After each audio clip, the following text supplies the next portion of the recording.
Aloha and welcome to Hawaii Ultra Show number 14. This is our interview with Melanie Koehl, a mother, a graphic designer, a race director, an athlete, trying to juggle many, many things during our show. So we appreciate this little insight into a family's life happening here with the kids in the background, the keikis in the background. So please do enjoy.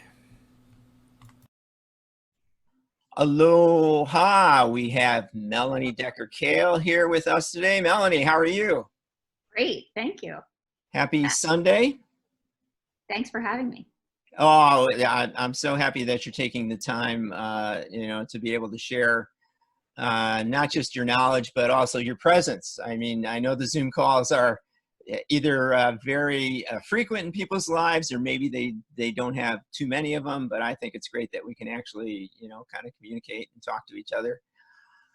I literally don't know anything about you other than that you're a very fast runner. You've run hurt, I don't know how many times. You've won races, you're a race director.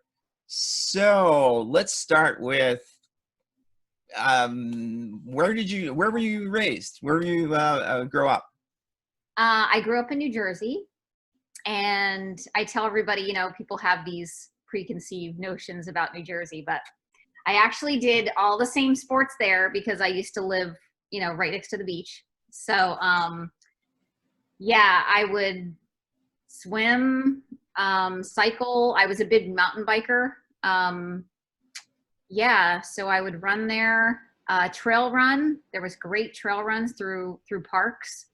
Definitely, different trails than we have here, but I felt like when I visited here, I guess my first visit was about 26 years ago, that this was the place for me.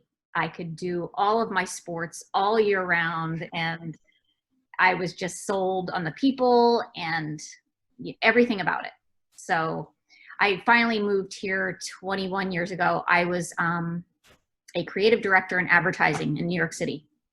Oh, wow. So, that must have been a little bit different. Yeah. Yeah. I would basically plan vacations and then, go back to work. And then as soon as I, got home from the vacation, I visited Hawaii 5 times, and I was like, I have to go back. It was just kind of an obsession. So I knew I had to kind of make the plan to come. So, anyway. Well, it's funny. I actually had a college roommate when I went to school in, where was that? That was in Minnesota when I was going to college there, that he was from Jersey. So. Yeah, I've met a lot of people here that are from New Jersey. It's funny. Yeah, so kind of sold everything and made the move, and so happy I did. I mean, I eventually met my husband here, and we have 3 kids, and just kind of, met everybody and started Soul Runners Hawaii, which is a group on Facebook. We have about 1,700 people who have visited us before. Oh, wow. I didn't know that about that at all. So it's called Soul Runners? Soul Runners Hawaii. And I mean, it's not like an active group. We don't have, many runs that we do. We do have a Friday Tantalus road run that we had before the pandemic, that had to be put off. But sometimes we'll do fun runs on Oahu, but it was mostly just to get people together and, if they have any issues or they want to post something. So that's really fun to connect. Do they post things like, well, what kind of shoes should I buy? Yeah, sometimes. Yeah. Shoes, running routes. I would love it if more people, got on there and said, hey, I'm running, Tuesday at 3. Is anybody available or something like that? But they seem to keep it more to shoe reviews and, just things that are happening in the running community. And, we have a lot of triathletes too. So when you were in that, you did all the, so you were a big surfer person when you were back in Jersey and stuff too? No, I actually was less of a water person and more of a land person, but we did spend, lots of our summer at the beach. It was more swimming, but Yeah, I wasn't really into surfing. Even when I came here, I tried it and I didn't, get bitten by the surfing bug. I'd rather be in the mountains. So I'm not really good on my geography back east, but were you near the AT at all? no, no, Oh, okay. So but what kind of yeah, hills, what kind of mountains did you have in Jersey though? Or what mountains did you hills. access when It's you were? more hills, but I mean, you can get some pretty good elevation, and it's really fun mountain biking too. We don't have all the crazy routes that we have here in the slippery rock, so it's more dirt paths. Super fun. And people have to understand that when we talk about roots here, we're not talking about our family roots. Right. We're Yeah. talking about Big, chunky things that can trip you if you don't lift up your feet, or they can spin you off your bike sideways, or yeah, tried to mountain bike when I first got here, and I said I refused to call myself a mountain biker because it was very different. It was very scary, dangling off the side of a cliff. Made the wrong move. So anyway, we have some really good trails that have developed since then.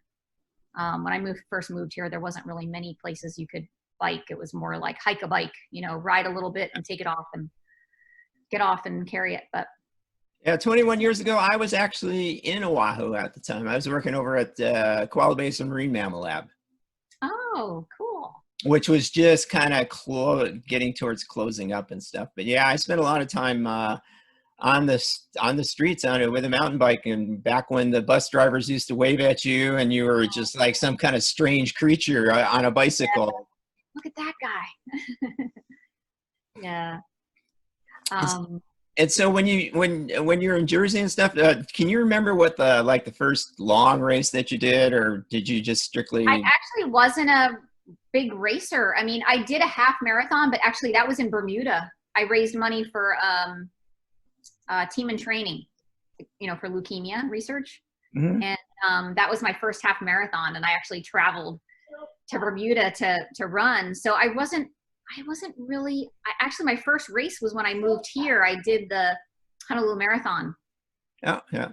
Then when I moved here. So that was my first race. And I'm still not a big racer. I would, if somebody said, let's run 20, 30 miles through the mountains and, we're going to do this fun thing. I mean, I would go. I mean, so I've run unofficial, marathons, many of them, but I don't know. I don't like, maybe it's anxiety or the fact of the starting, that feeling. I never really like that. I do my best, and I feel my best when I'm not under that pressure. So, I just like out. I just like to be out doing things. I would be outside 24 hours a day if I could. So that's just we can come close to that, and not particularly right now and stuff. But that's when people ask me, because I first started coming here in the late 80s, mid 80s and stuff. And they said, well, don't you want to buy a house? And it was kind of like, I'm not going to spend much time inside, hopefully. Yeah. And so when you were doing Honolulu Marathon, how long did it take you to figure out, or you were probably fast enough that because there's so many people in Honolulu that you need to go to the front to start, otherwise it takes you 20 minutes? Well, back then, I mean, they gave out the shell lays and that was it. And I really don't think, I don't remember how many people, but it definitely wasn't what it is today. And, but yeah, I knew exactly where to go to line up to get to the front. And now it's like, even today, I mean, well, like 2 years ago, they started doing the corral, and you had to have the certain bib to be even where you were. Yeah. So, so that's changed. It changed quickly, but, anyway, it's definitely changed, but. Yeah, I remember, I think there used to be a J.C. Penney's over by Ala Moana that everybody said, let's meet over by the Pennies and let's make sure we start from there. Yeah. I know, it was kind of configured a little bit differently with like a gas station on the corner. So I used to go just to the gas station. Yeah. Well, I'll tell you a short, funny, I think it's funny story. Maybe it isn't, but you know how everybody starts out and there used to be the one little kind of empty field where empty lot where all the dudes used to go and take care of their bodily fluid requirements. And then I saw one person who was in the race, not from Hawaii, but from a different country, who kept trying to open up one of those switching boxes for the traffic lights. Oh gosh. Because he thought it was a lure. Oh no. Oh gosh, danger. Danger, yeah, really. Well, we'll see. Yeah, we'll talk about things coming up and everything. But so Honolulu was your first marathon. Were you doing triathlons then too? Well, that's what I got into. So I was a mountain biker, and I figured, well, I never really ridden on the road, so I got a road bike. Oh, wow. It actually wasn't even a road bike. I lived in Minneapolis for a tiny bit after New Jersey because they wanted me to set up an advertising agency there. So I entered this contest and got this, it's like a hybrid bike, what you'd call now. It was a cyclocross bike. So it's kind of got, that road frame with a thicker tire. So I just switched out. I didn't have the money when I first moved here to get that. So I just switched the tires out for racing slicks. And so they told me about this triathlon, and I just kept showing up on this funny bike, and I would get the worst looks. Like, people were like, "You're gonna race on that? Oh, wow." I mean, people were so rude. And I was like, "Yeah, this is my bike. This is my bike." Anyway, so I realized that, oh, good, I can actually be pretty good at this, this triathlon stuff. So then I got addicted. Then it was like, because here on Oahu, we had sprint triathlons. I think it was like almost every weekend. Yeah. Back then. So, yeah, I just started doing tons of triathlons and, medaling, and anyway, it would turn into an obsession of doing that more and more. Yeah, I did Dick Evans. Yeah. Done it a couple times. Yeah.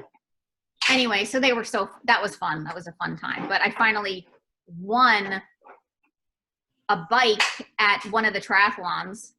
And my husband had come to me and said, "Oh, you just won that bike, but I bought you a bike for your birthday." Oh. And so I actually got race wheels. They were Zip 404s. I traded in the new bike that I won at this Firecracker triathlon for the race wheels. So within a weekend, I had like a brand new bike with race wheels, and I did the Nawahine and did really well. So I was like, now I'm like, you just get fired up. You just need that little bit of encouragement, and then from there it was really fun. But yeah, I think a lot of. Oh, go ahead. No, I was just gonna say it segued into, I didn't have a Garmin or anything back then. It was just, times just being out there. So you don't realize it until you're racing. Like, okay, okay, I am kind of fast, I guess. But I think that got to be too much, that worrying about times and, equipment, and, you'd show up to these training rides and everybody's like all matched up, and you got to have as years went on, you had to have the latest stuff. I just felt like, and I was always a trail runner. I started trail running when I first got here with the Hash House Harriers. And, the Hashers. Yeah, yeah. And even Hurt had like a few, they had a few different races that they don't have anymore. They were renamed, but I started trail running more, and the feeling of being in the woods, of course, you're, preaching to the choir, but that feeling of not having to worry about equipment or time or pace was just so refreshing. So then I just kind of started doing that more. I mean, I rode my bike yesterday for 30 something miles, and I still love to do that, but it just took a backseat. That's all. Yeah. Well, my background too, the times that I've done Dick Evans and Honolulu Century Advertiser, I always did it on a mountain bike. Yeah. Yeah. You see lots of mountain bikers, right? Yeah. And of course, I was living in Colorado, and I was living in Aspen, which is 7,900 feet. Uh-huh. So I would come down here, and it was like hills. Oh, what are you talking about? You're like, hill? There's no hill. I do have a $25,000 shirt from the Honolulu Advertiser, though, race. Wow. Because, going up Diamond Head. Yeah. you know, we're all going up there, and there was a person in front of me who fell down, and instead of hitting them, I took my bike over and I landed on my handlebars. Oh no. Which is why you have grips on your handlebars so that they don't puncture you. But by the time I got finished with the surgeries and stuff, I mean, I finished the race, and you know, it took me about 2 or 3 weeks to get medical attention, but it was like it sure probably cost about $30,000. Wow. Yeah, that was an expensive shirt. Hey, I don't think I even have it anywhere. Oh, you should have saved that one. Yeah, that's the great thing, like you mentioned earlier when we were talking about coming to Hawaii and being able, we don't, you know, when people talk about, well, it's triathlon season or it's marathon season, it's like, what are you talking about? Yeah, we have it's all year round, which could be, you know, for some people that's a curse because they're constantly out there grinding and training, and you know, you see so many people injured because they're not taking that off season. They don't have skiing to, you know, the ski season, and then they jump back on the trails. It's like they're constantly using the same muscles, especially if you're road running, right? It's just constant pounding. So I'm a big fan of cross training, and I've always you know, rode my bike, but I do a lot of yoga too and different strength training exercises. So that's always important.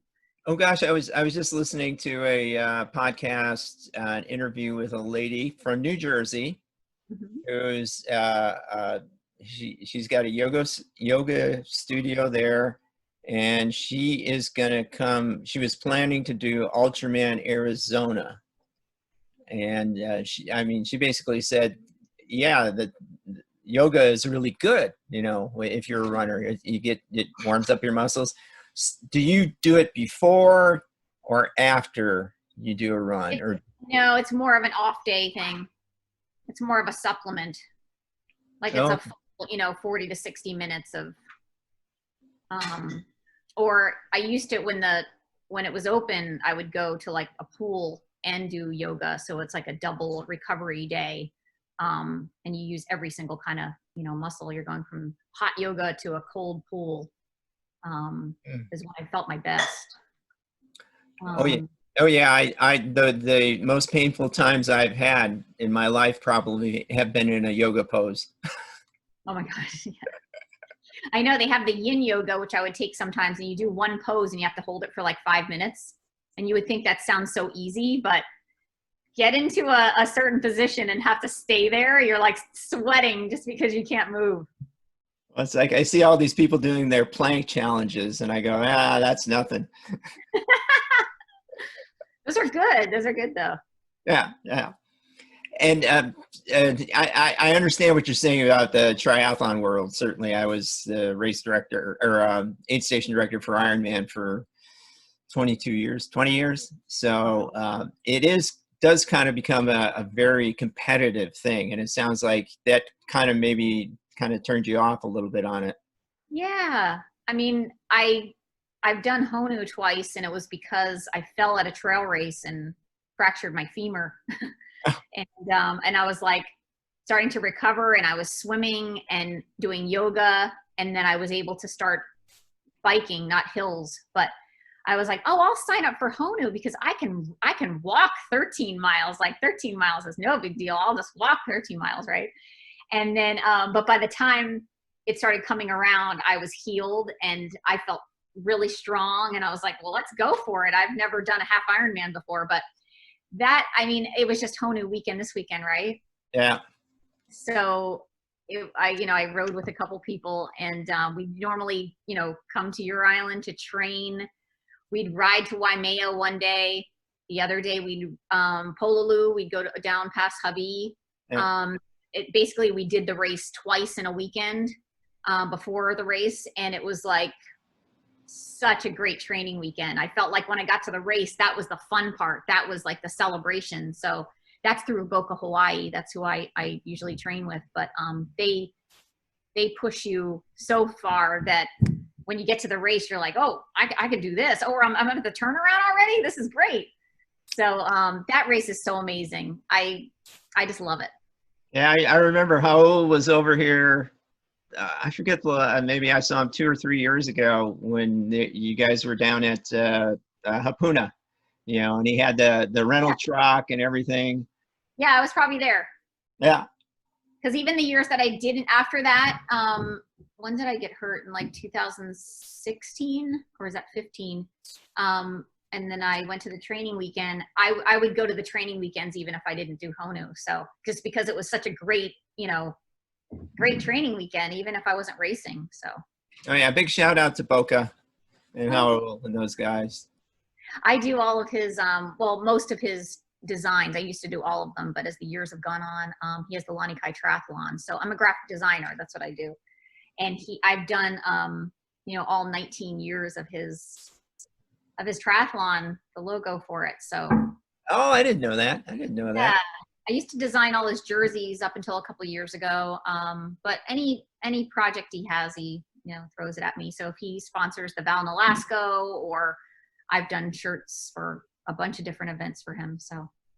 Oh man, once again, even at races on this island, when I meet people and we talk for 5 minutes, and that's the only background I get on people and stuff. It's like, that's why I want to do these.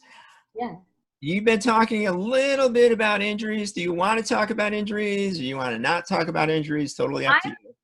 I'm actually, I make a lot of my friends angry because I don't get injured. And maybe it's because I'm not like, I just kind of ride the line of pushing myself and not grinding and not doing big miles all the time. And you know what I mean? Like, I don't know what it is, but I really haven't been injured other than when I've actually fallen and a root, you know, I went into a rock in a root and, or twisted my ankle. The first time I twisted my ankle was 2 years ago, really bad. And I've never had a twisted ankle, and stitches like 3 times in the past, you know, couple years. So, but you know, the more you run on trails, I run on trails maybe 5 days out of the week. So the more you run on that stuff, your probability of getting hurt is pretty high. I've just learned to slow down over this past year. Really just, I've been really conservative on the downhill more and worked on my uphill even more. So, which I love the uphill anyway, but, I'm just, you know, I turned 50 last August and I have young children and I just think about, you know, I really can't get injured. I mean, they count on me to keep the household going.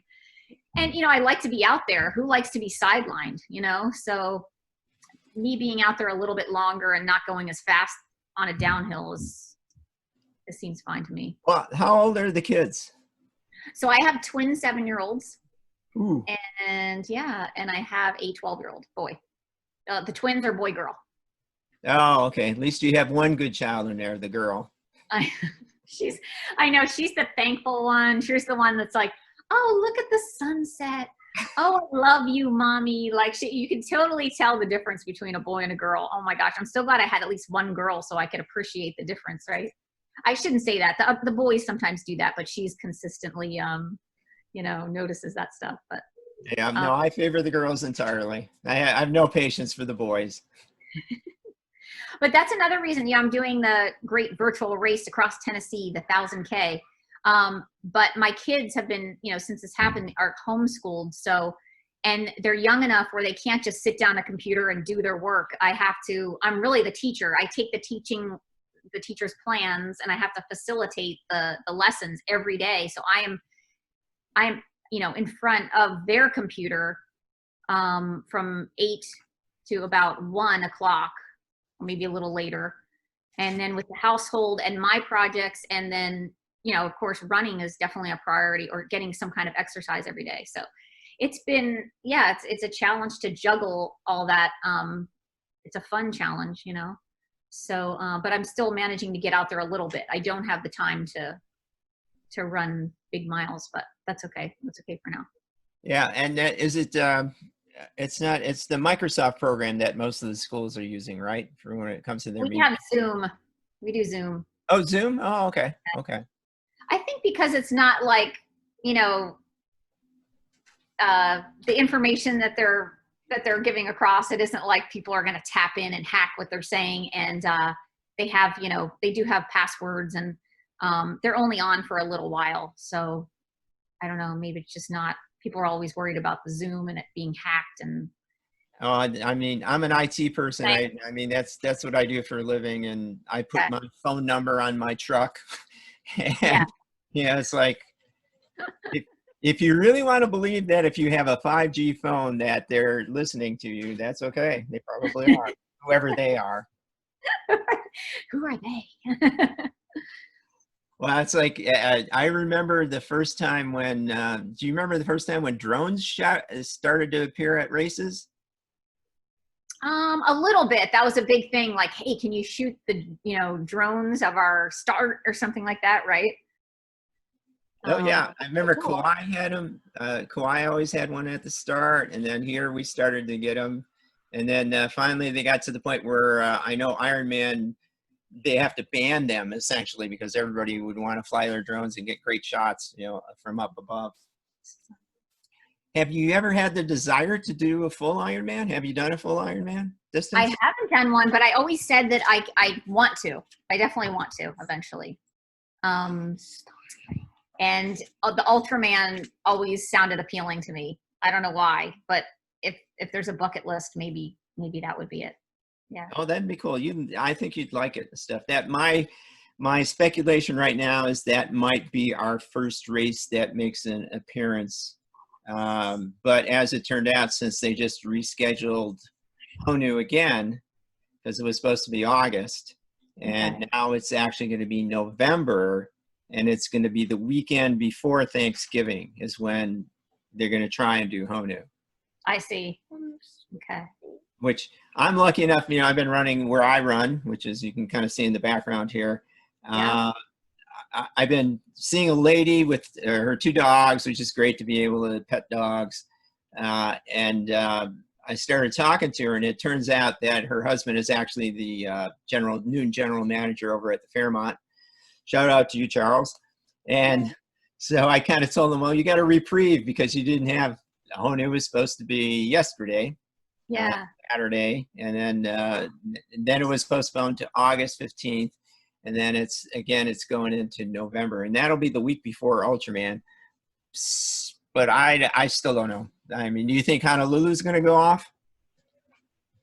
I don't know. I don't think any large race is going to happen in a long time. I don't know. I mean, I want to be hopeful, but I think trail races will really take off eventually because they're small enough. Maybe you can, you know, stagger people, but something that gets a bunch of people, you know, in one place is probably not good. And nobody wants to be the first to, you know, to start and do that. And something happen, you know? Yeah, I know Shannon Flynn was signed up. She got into Leadville, and they canceled all the Leadville series. The only one I haven't heard about yet, which I checked their webpage yesterday, I think, was Kauai Marathon, which is always Labor Day weekend. Sorry. Oh, no worries. Kids are welcome. Kids, dogs. Say hi. They're like, I'm hungry. I'm like texting my older son, get them something to eat. It's never ending. I feel like we make, you know, every parent is probably like this, you know, 6 breakfasts and then they want lunch 17 times, and I'm like always in the kitchen. But you just got to roll with it. Well, I mean, it's certainly an issue that's come up. Is more parents are spending more times with their kids. I mean, Yeah. a lot of people I know have 2 jobs or had 2 jobs. You know, they may be furloughed on one, and they were spending less and less time with the kids, Yeah. relying on other people. You know, in Hawaii, we're lucky here because that's the whole thing about Ohana, I think, is these are my kids too. Your kids are my kids. If I saw them out, I'd keep an eye on them. Yeah. Yeah. I think I was fortunate to have such a flexible schedule that I drop them off at school and I pick them up, and that's, you know, and I try to, you know, work out in between. So it is nice to spend more time with them though, I have to say. But I've always, you know, we always go on hikes together, and we're definitely an active family. So we just get to do more of that. Yeah, I enjoyed I think you had a sunset shot that you posted a couple days ago. Maybe. Oh, yeah. Go to Kaden. Go to Kaden. Kaden can help you. Bring him on. Bring him on. Kaden, can you get her something, please? Go ahead. Go to Kaden. You got all kinds of new groceries. No, that's perfect. When I finished my run on Friday, there were 4 families with all their little kids running all over the place out on the road. It was perfect. Oops.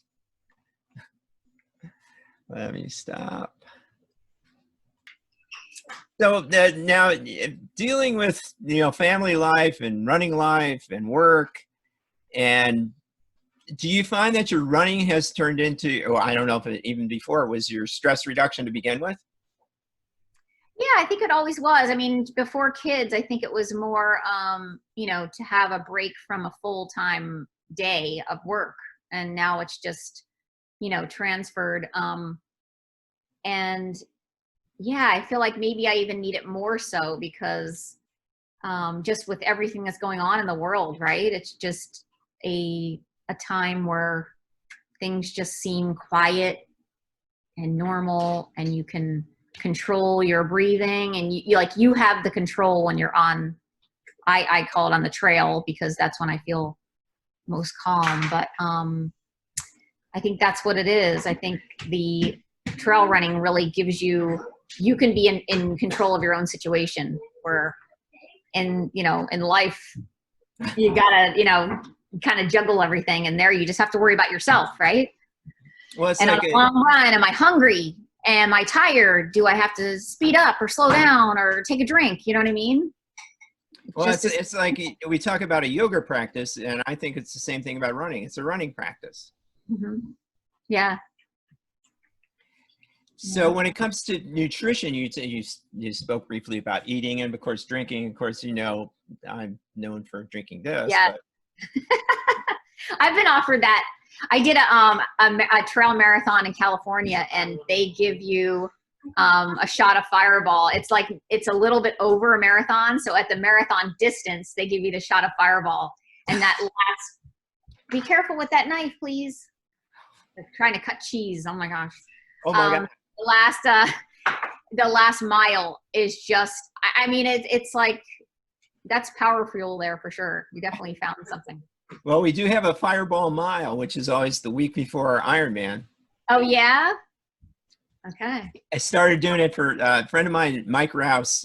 Mike right now, speaking of long distance running, Mike is doing 31 days of 31 miles. So he's running a 50K every day for 31 days.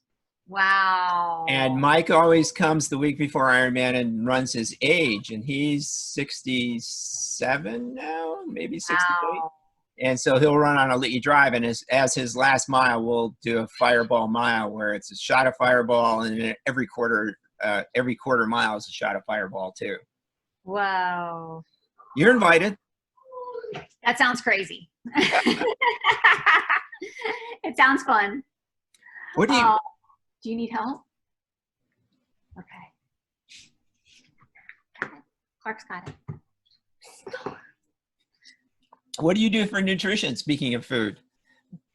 I am not, I don't have any one thing that I go to. I started, last year I did a challenge for my 50th birthday. I did the Squamish 50-50. It was, a 50 mile on one day and a 50K on the next day. I've heard of that. Yeah. I trained kind of all year for that. And Spring Energy, for some reason, really, really helped me. Yeah, it was full power, you know what I mean? Like, I just felt so good. And I think because it's real food. I mean, it's affordable. I like to take real food with me, but the Speed Nut is crazy good. Yeah. Oh, the Speed Nut is really, really good.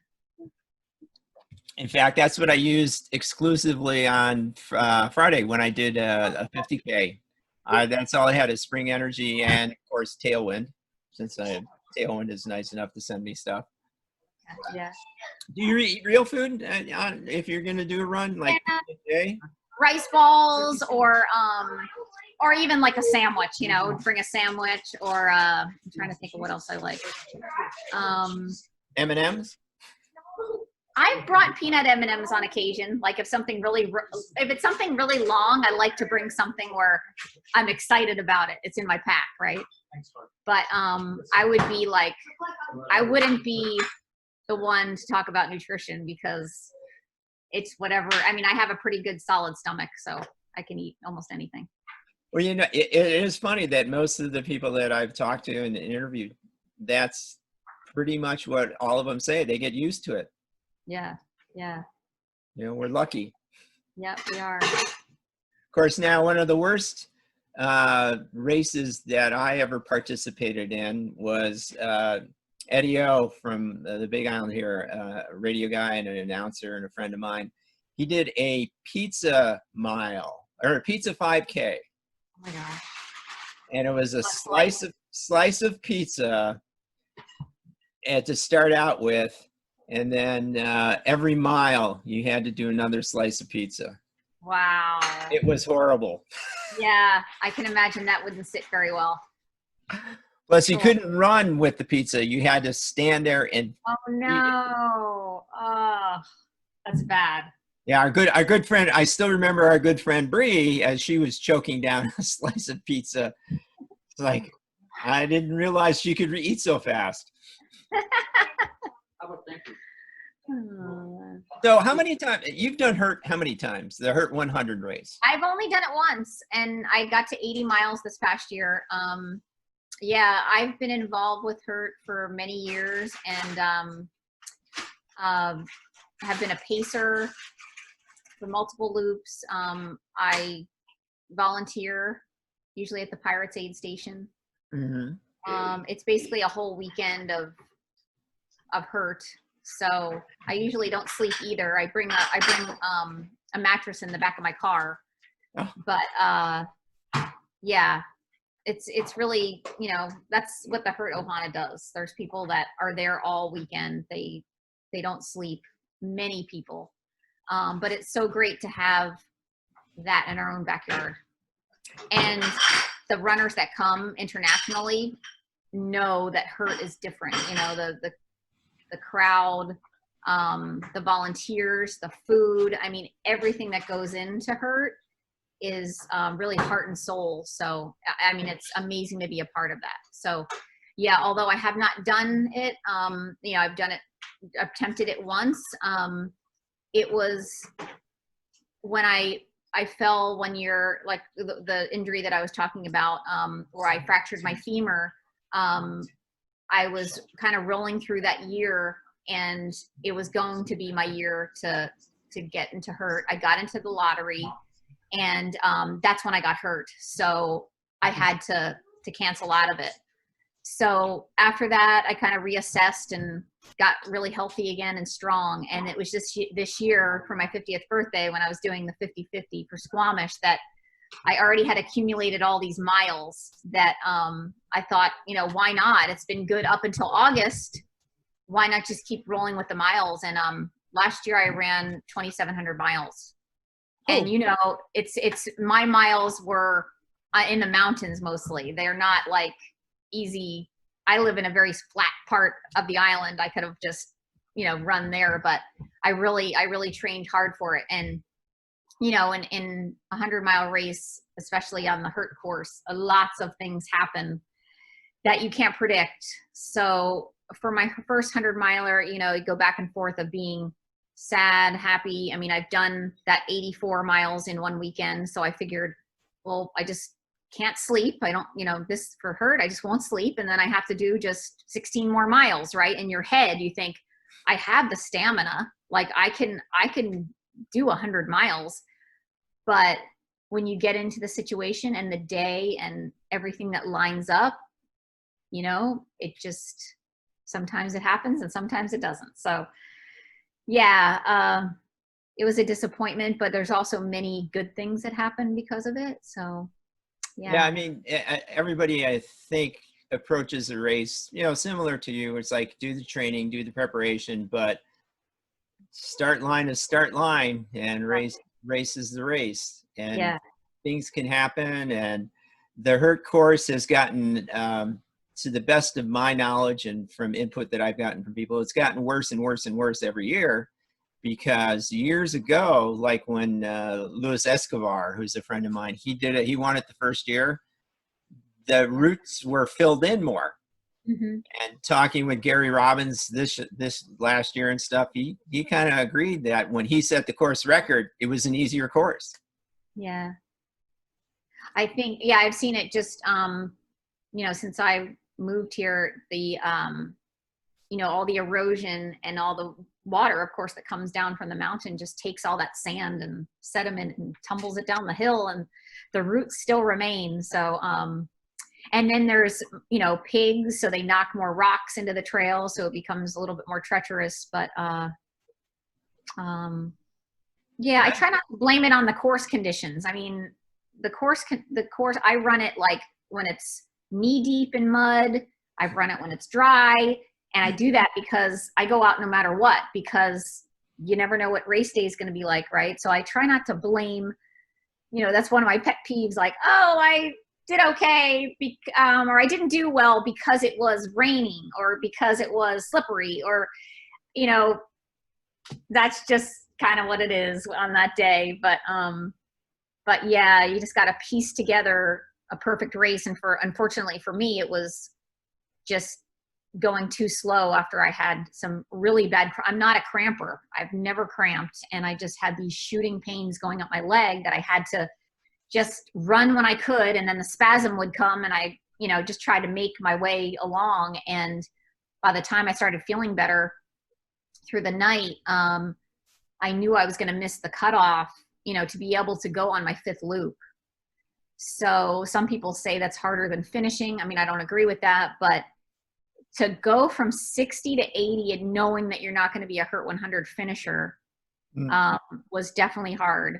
There's a lot of tears, and and that's when I just started feeling better. Like I had done the work, like my legs were not sore. I could move, and I was just getting back my momentum after that crazy cramping. And I started just eating and drinking different things, and it was coming back. So to feel like really good and fired up and know that you're not going to be a finisher, just getting to the 80 miles, with the help of my pacer, just getting there at least was a good accomplishment. So yeah, I mean, I had similar in a lesser degree, but speaking of Honu, I did it in 2018, and same thing. Oh, it's only 13.1 miles. Oh, I cramped for 15.1 of those 13. Mm-hmm. I'll put a plug in now for Tailwind. I really haven't had too many issues since starting to exclusively use Tailwind. So yeah.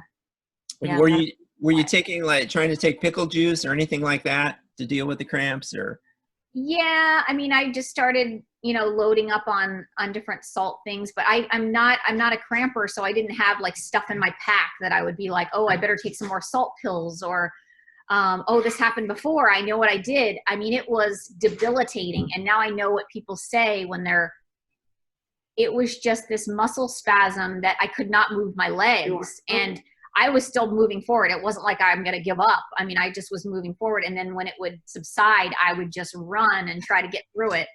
And then at the aid station, shovel down food. But it just took a while to bring that back, So it was a learning experience. Yeah, it's definitely a learning experience. It was that it's not always going to be bad. You're going to get out of it eventually. But the problem with Hurt is that there's so little room for error. If people finish on the back half of the course, like the back going towards the 36 hours, that really any hiccup in the road, you got to work through it quick, because you're not going to have time to pull it around. I mean, the course is hard, so it's not like you can be, okay, now I'm going to break into a run that I don't have my cramps anymore. You just don't, you just can't do it. What do you use for, have you done much night running and stuff? And what do you use for lights? What kind of lights do you have? I have this, this Petzl headlamp, And I have, what is the brand, like 1360 or something? It's Oh a yeah, 180. one, yes, I got 180, that's it. I That's got it. 3 of those belts. They're great. Yeah, the belt with the top of the line Petzl was like, everything was lit up. And you know, after 2 loops in the dark, you're like, you start to see, you get tunnel vision, you know what I mean? Because I've done night loops where I get out of it and it's like my head's hurting and I'm like, how am I going to do 2 loops in the dark? But I think with all that light, it was nothing that I even had to worry about. The night was easy. You're moving slower anyway, and I could see everything. So, and it almost made it feel like day. You know, I didn't have any of those sleepy time as long as I kept eating. My body felt, oh, okay, I should stay up. I'm eating. So all the things that I thought were going to happen didn't. And all the things that I didn't think were going to happen did. So No hallucinations?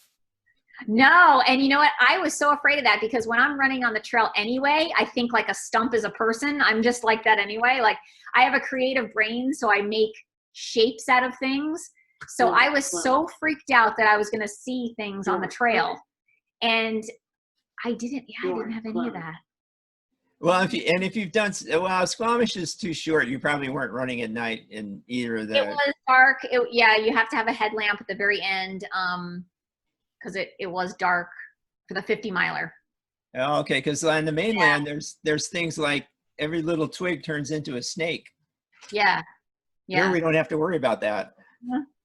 The Squamish 50 was like a, you know, two hurt loops. It's got a ton of elevation, so you can't go through that very fast either. But I guess it was like 15 hours that I finished. But I was also kind of going a little bit conservative because I knew I had the 50K the next day. You kind of repeat the same course, except you don't have any of the flat parts on the 50K.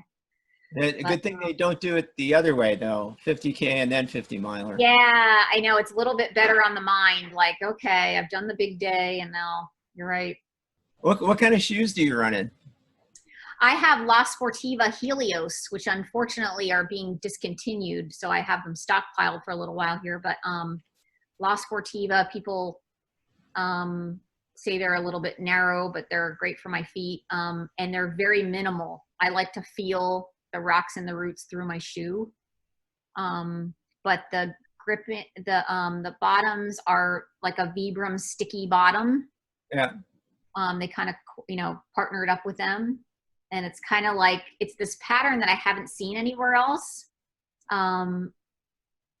It's kind of like a reverse V, you know what I mean? The V's are going one way and then they reverse. And then with the sticky bottom, I've had them for 8 years. They've gone in and out of different model names, but I don't know what I'm going to do when I can't find them. I've been trying the Hoka Speed Goats, but it's not minimal enough for me. I can't feel the trail, and I don't feel as confident in those. So I'm still searching around. Yep. I got a pair of those. You know what? They were really good in like California, that they have, the hard packed kind of, it's a little technical, but it's just different from our trails, and you feel like so cushy, and they're actually great to run in there. But with the slick rocks and the roots, I don't know why, I just feel better where I can kind of, feel what I'm doing. Yeah, these I got these sent to me. I'm lucky enough to know people who can do stuff like that. And these are the first, I wore the original Hoka, the Clifton, when it first came out. Love those. And then these are the wide version of the 4. Okay. So they actually fit me because I'm running ultras, pretty much ultras or Luna sandals. So I'm kind of used to that. But I understand what you're saying though. I'm amazed at my friends who, when I ask them, so how do you run down these trails that are, really rocky or rooty and stuff? Where are you actually looking? And a lot of them will say, no, I'm not looking down. My feet will feel. Huh? I'll feel my feet. Well, I'm definitely looking down, but oh my gosh. Yeah, it's sometimes treacherous, but I think you do it enough and you just learn how to do it. Well, you have no other choice, right? Yeah. Yeah. I mean, I can't feel with my feet mostly, so I have to look with my eyes. And people always, they'll get on my case and they'll say, Uncle Joe, how come you're always looking down? You're always looking down. It's because I don't want to fall. Good for you. So what about packs? Do you use Ultimate Direction, Solomon pack? Do you have a vest? I had Ultimate Direction I like, but I got a Nathan, and forgive me, I don't even remember because I've had it for a year and a half now. But it's a Nathan. It just fits. It's the woman. It's the women's cut, so it's almost like it's not even there. I'll never get another one for me because it's got enough for the bladder in the back. You can put 2 bottles if you'd like. Most really long runs, I have the water in the back and I have a concentrated bottle, usually of Scratch or sometimes Tailwind. Again, I'm not really, stuck on a certain brand, and then enough room for all my food. So it just feels, it doesn't bounce. It just feels, part of me. So I'm glad to see that the manufacturers have finally realized that not everything needs to be a man's cut. yeah, Because I know it's been an issue for a lot of years, for women. yeah, only because, you pull those straps closed and they only go certain, so far, and then it still feels like it's moving around. And I tried a bunch and, you get the chafing spots and of things moving around. So now it's, I don't have that. And so have you noticed, I'm not going to put you on the spot, but I don't know, I avoid where I run now on Saturdays because it's so busy. They have a farmer's market up there and there's just tons of people up there. I think it's great that people are getting out, walking their dogs, being active and everything, but I'm old enough to be able to, I guess, to say, get off of my lawn kind of thing. How have the trails been, in Oahu and stuff? More crowded? Yeah, the lower Hurt course has been just, I ran close to there today and I saw the cars down at the bottom there, and it's just crazy. I mean, it's more than, it's more than doubled. I mean, yeah, there's a lot of people on Saturdays, but it just seems like people are flocking to certain trails because then you go just a little bit, east or west, and you maybe see 4 people. So, I mean, I've just been exploring. When I first moved to Oahu, I got the Hiker's Guide to Oahu. I don't know if you read that. Last time, a ball. So I would just go through there and, check off the trails just to get to know them. So I've actually been going and doing a lot of the ones that I haven't done in a while. And I was a hiker back then, / mountain biker.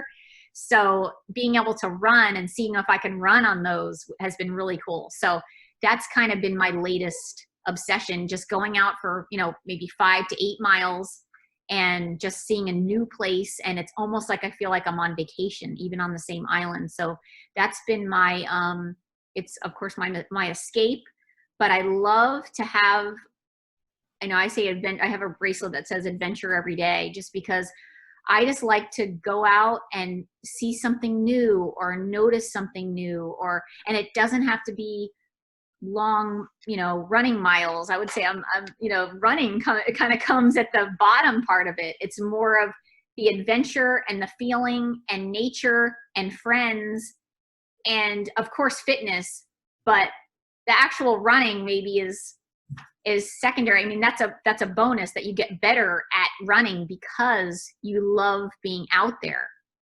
So that's what drives me. Yeah. No, I totally understand, because back in the day when I was in my 20s, it was hiking, and then we got minimal camping equipment to have a bivy bag with you to hike, and so you could go farther and get to new places. I mean, it wasn't necessarily the process that you got there, but it was the journey and the discovery part, which was the fascination. Yeah.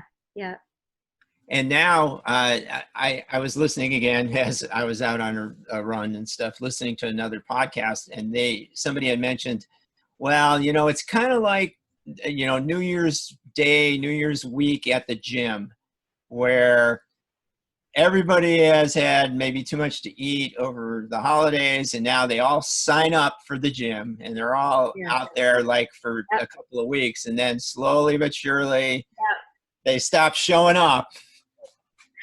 I know. I feel so bad. I'm like, we want our trails back. We want our trails back. But, you know, on the other hand, it's like, that's so great that people are getting healthy and realize that we have this beautiful land, you know? But yeah, on the other hand, you're like, I just want my old, you know, my old places back again. Well, I think if the people are smart, which I'm not saying they are or not, but this is an opportunity, I think, to build an even bigger asset economically for a lot of areas. This is something that we have that we can, it's a business. I mean, you know, bottom line, when it comes down to it in a lot of areas, this is something that can be promoted to bring back our economy. Yeah, for sure. You know, I mean, there was somebody, they were talking about the Arizona Trail where they had some issues down there, and people don't realize, maybe they do realize, but recreation and sports and running, it's $1 billion. It's $1 billion of our economy. You know, it's kind of snuck up on us, but there it is. Yeah, look at the bike boom. They say now they're selling more bikes than ever. I mean, I see in my neighborhood, I live in Lani Kai, so we have this great, you know, bike loop, dedicated bike path, and it's great to see families. I mean, kids that didn't know how to ride a bike are now riding bikes. I mean, yeah, I mean, it's fantastic. Yeah, I saw Koehl was bringing in a bunch of bikes into the store and stuff, and he was, you know, they were gone almost immediately. Yeah, as he said, he's doing really well with the bikes. That's good. Good for him. And Lani Kai, famous for its sunrises. Yep, sunrises. Yeah. Sunrise. I still remember that. You know, it's like, oh, that's right. Yeah. But, so when it comes to recovery, you know, well, honestly, you probably don't have time to recover because you're back in the house and you're cooking dinner or lunch. Yeah, I always envied the people that got in for their long run and could have a shower and a nap. I'm like, my day has just begun. You know, I do a lot of active recovery. Like the kids are waiting for me to go out to the, we're going to go out and paddleboard. But it's paddleboarding and hiking with them. So, you know, walking, riding cruiser bike. It's a lot of active recovery and getting a lot of sleep. Honestly, I mean, my kids are great sleepers, so I'm able to get some really good sleep, and I have no problem with eating. Lots of eating. So, yeah. I'm calling it the COVID-19. I was gonna say, yeah, the clothes are fitting a little bit tighter, but I feel great when I'm running, so I guess it's a good thing. Well, I think it really is important as far as sleep. And I was a little surprised. I mean, it's great to be outside, but like when I talked to Dr. Laura Ankrum, she mentioned that people in Hawaii can be very vitamin D deficient. Yeah. Which I guess we can attribute it to our good use of sunscreen. Yeah, maybe. But it's kind of surprising, isn't it? Yeah, I would think if there's one thing that we have an abundant supply of. Yeah, vitamin D. So if you had, you've mentioned Ironman, but if you would have one race that you could do where it didn't matter money, time, location, or anything, is there any, you know, like Western States, Boston Marathon, anything like that you would think about? It would probably be some kind of trail race, you know, in Switzerland, or I've been traveling and trying to hit the 50 states. I have a friend that I meet and we'll do 50K, usually 50Ks, 50 milers. And we, you know, just kind of explore when we do that. You know, she moved from Hawaii back to Virginia. And so we meet up and do a race. So I think I don't really have anything in mind. but I want to keep doing that, just keep exploring. And but yeah, I don't know why Switzerland came to my mind, but No, Marathon du Sable, yeah. Yeah. You can So, do in 2 weeks. You can do Comrades.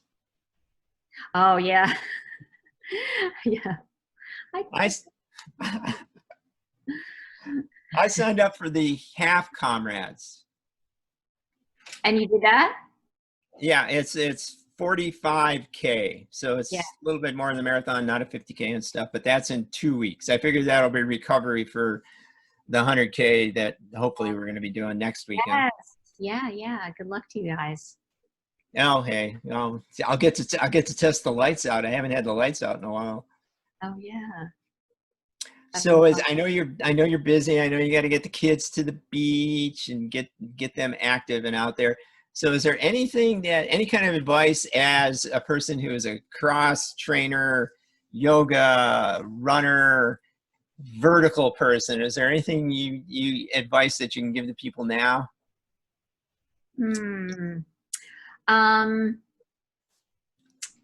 I don't know. I'm just all in for enjoying the trails. That's my favorite thing. And if you're starting out running trails, yeah, just be kind to yourself. Don't look at your pace. Just have fun. And yeah, you always know when a person goes on the trail and they just absolutely fall in love with it, right? That it's almost like, I wish I'd been doing this all my life kind of thing, right? But yeah, for me, it's just whatever I'm doing, just to have fun and make the most of it. I think that's perfect. Perfect way to end and stuff here. So thank you, Melanie, for your time. Thank you so much for asking me. See if we can do I hope to see you on Oahu soon. fist bump there. Yeah. Okie dokie. Mahalo to Melanie Decker-Koehl for the time. I think that was a very good slice of our family lives now for some people, certainly busy with trying to work, trying to stay active and raise 3 kids, 3 very active kids. And good to see that the whole family is active. And again, thanks to Melanie for her time today. And also, I need to still put in a plug for Tailwind Nutrition. Hopefully, there'll be some more announcements from Tailwind about stuff that they're doing for the community. And they have actually helped out here in Hawaii for some people that I have at a health facility. So it's great that they can help out. And as usual, you can subscribe to the broadcast either on YouTube, Stitcher, here on iTunes, not YouTube's. Also on YouTube, you can also subscribe. But again, thanks for your input and everything. I appreciate the comments. I appreciate doing reviews on iTunes. That helps us a whole bunch. And you can always visit the site. Our website is at hawaiiultra.com. And the only thing I can say is that I hope everybody is having a good time out, staying active, staying healthy, and staying responsible. Aloha.